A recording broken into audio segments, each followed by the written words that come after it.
કચ્છના વીરભૂમિ અબડાસાના મુખ્ય મથક નલિયા ખાતે ભવ્ય હિન્દુ મહાસંમેલન યોજાયું હતું। કાર્યક્રમમાં મોટી સંખ્યામાં હિન્દુ સમાજના ભાઈઓ બહેનો ઉમટી પડ્યા હતા। જય શ્રી રામ અને હર હર મહાદેવના જય ઘોષથી સમગ્ર નલિયા ગુંજી ઉઠ્યું હતું। કાર્યક્રમની શરૂઆતમાં સવારે વીર અડભંગ જામ અબડાજી દાદાની પૂજા અર્ચના કરવામાં આવી હતી, જેમાં અષ્ટનેત્ર ધામ સુડદ્રો મોટીના ગાદીપતિ જટાશંકર ઉમિયાશંકર જોશીના હસ્તે સંપન્ન થઈ હતી। દાદાના હસ્તે ધ્વજ ફરકાવી બાઇક રેલીને પ્રસ્થાન કરાવવામાં આવ્યું હતું, જે જામ અબડાજી દાદા સર્કલથી નલિયા એસટી બસ સ્ટેન્ડ સુધી યોજાઈ હતી। રેલીમાં નલિયા તેમજ આજુબાજુના ગામોના સનાતની ભાઈઓ મોટી સંખ્યામાં જોડાયા હતા। નલિયા નાકાથી બજાર ચોક સુધી ભવ્ય શોભાયાત્રા કાઢવામાં આવી હતી, જેમાં સનાતન ધર્મના જયઘોષ સાથે ભક્તિપૂર્ણ વાતાવરણ સર્જાયું હતું। આશાપુરા માતાજીના સાનિધ્યમાં સમરસતા મહાયજ્ઞ યોજાયો હતો, જેના દર્શન માટે મોટી સંખ્યામાં ભક્તો ઉપસ્થિત રહ્યા હતા।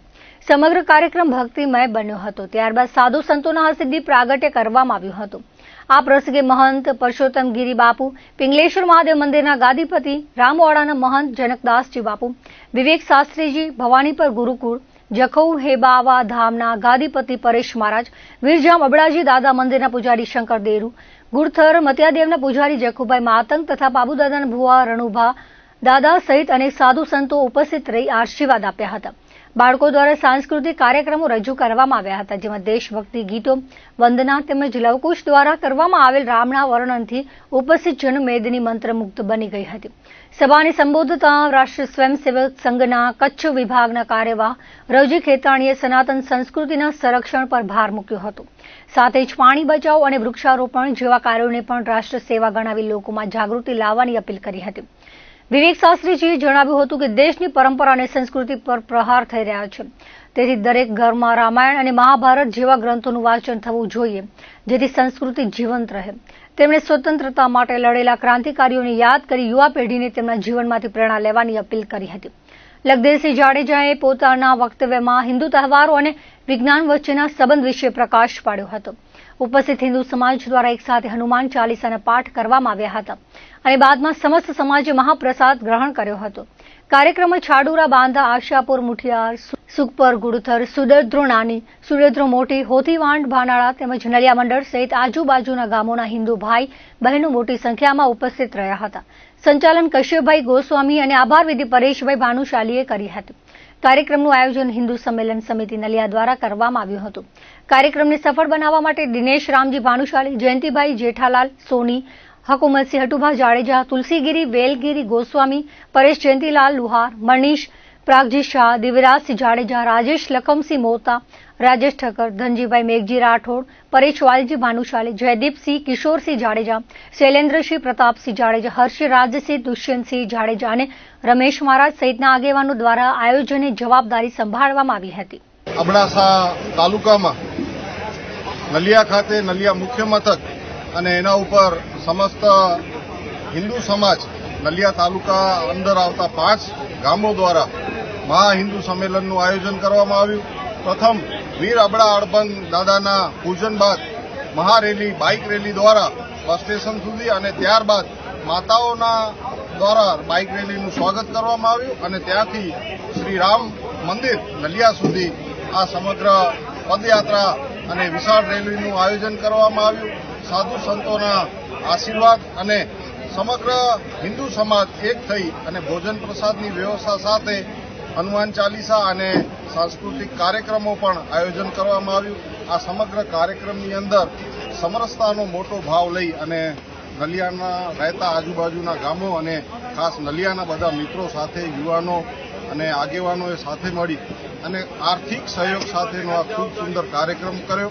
તે બદલ આ સમગ્ર સંચાલક સમિતિ વતી આ હિન્દુ બહેનો અને ભાઈઓ દરેકનો ખૂબ ખૂબ આભાર આજે પણ વ્યક્ત કરવામાં આવ્યું। અને આવા જ સંગઠિત થઈ રામનવમી હોય કે મહાશિવરાત્રી હોય કે અન્ય હિન્દુ સમાજના દરેક સમાજના કાર્યક્રમમાં એક થઈ અને આ કાર્યક્રમ ઉજવવામાં આવશે એવો ભાવ દરેક લઈ અને આયોજન કરવામાં આવ્યું। નલિયા મધ્યે સનાતન સમસ્ત હિન્દુ સમાજ દ્વારા આયોજિત આ હિન્દુ સંમેલનની અંદર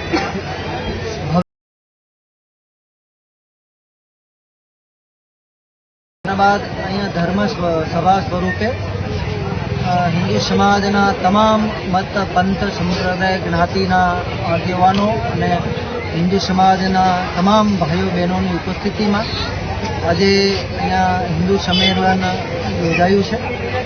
આ હિન્દુ સંમેલન રાષ્ટ્રીય સ્વયંસેવક સંઘ એમની શતાબ્દી વર્ષ પૂર્ણ થઈ છે. આ શતાબ્દી વર્ષ ઉપલક્ષ્યમાં આખા દેશભરની અંદર મંડળ સ્તરે હજારોની સંખ્યામાં હિન્દુ સંમેલનો થઈ રહ્યા છે. આ હિન્દુ સંમેલનની અંદર મુખ્ય 5 બાબતો એટલે કે પંચ પરિવર્તનના બાબતોને કેન્દ્રમાં રાખીને આ હિન્દુ સંમેલનો થઈ રહ્યા છે. એમાંનું પહેલો બિંદુ છે દરેક હિન્દુ સમાજ સમરસતા યુક્ત તમામ મત પંથ સંપ્રદાયથી ઉપર ઉઠીને આપણે સૌ હિન્દુ સમાજ તરીકે સૌ એક છીએ આ ભાવ વ્યક્ત થાય. બીજો બિંદુ છે પર્યાવરણની રક્ષા સુરક્ષા. એમાં 3 બાબતો વૃક્ષોનું વાવેતર, પ્લાસ્ટિકનો નહિવત ઉપયોગ અને જળનું સિંચન. આ 3 બાબતોને કેન્દ્રમાં રાખીને આ પર્યાવરણની સુરક્ષાનો વિષય એમાં મૂકવો. ત્રીજો બાબત છે રાષ્ટ્રના ઘડતરનું કેન્દ્ર એ દરેક પરિવાર છે. તો પરિવારની અંદર જ રાષ્ટ્રના ઘડતર માટેના સંસ્કારોનું સિંચન, હિન્દુ ધર્મના ઘડતર માટેના સંસ્કારોનું સિંચન થાય. એટલા માટે પરિવાર પ્રબોધનનો એક વિષય ત્રીજો બિંદુ તરીકે આ શતાબ્દી વર્ષમાં લેવાયો છે. ચોથા બિંદુ તરીકે સ્વદેશીનો દરેક વ્યક્તિ જીવનની અંદર આગ્રહ રાખે સ્વભાષા, સ્વભૂષા, સ્વખાનપાન એના તરફ આપણો સમાજ, આપણો દેશ એ આગળ ગતિ કરે એ એક કેન્દ્રમાં રહ્યું છે. અને 5મું એટલે કે અંતિમ બિંદુ દરેક નાગરિક પોતાના દેશ પ્રત્યેનું આપણું સૌનું કર્તવ્ય શું છે એ કર્તવ્ય નિભાવે. નાની નાની બાબત કર્તવ્યમાં આપણે ધ્યાન રાખીએ કે આપણે આપણા દેશને ગંદુ ન કરીએ, એટલે કે આપણા દેશને સ્વચ્છ રાખીએ, વૃક્ષનું જતન કરીએ, પાણીનો બચાવ કરીએ, પ્લાસ્ટિકનો ઉપયોગ નહીં કરીએ, હળી મળીને સાથે રહેવું. દરેક હિન્દુ બંધુ આપણો ભાઈ છે એ પ્રકારે એક સંદેશ આખો જાય. આ પ્રકારે એક નાગરિક કર્તવ્ય તરીકે આપણે સૌનું કર્તવ્ય છે. આવા 5 બિંદુઓ ઉપર દેશભરની અંદર હિન્દુ સંમેલનો થઈ રહ્યા છે. એ નિમિત્તે ભારતના એક પશ્ચિમ છેડા ઉપર મહત્વના એવા નલિયા કેન્દ્ર ઉપર આજે સમસ્ત સનાતન હિન્દુ ધર્મ દ્વારા સનાતન સમિતિ દ્વારા હિન્દુ સંમેલનનું આયોજન થયું છે.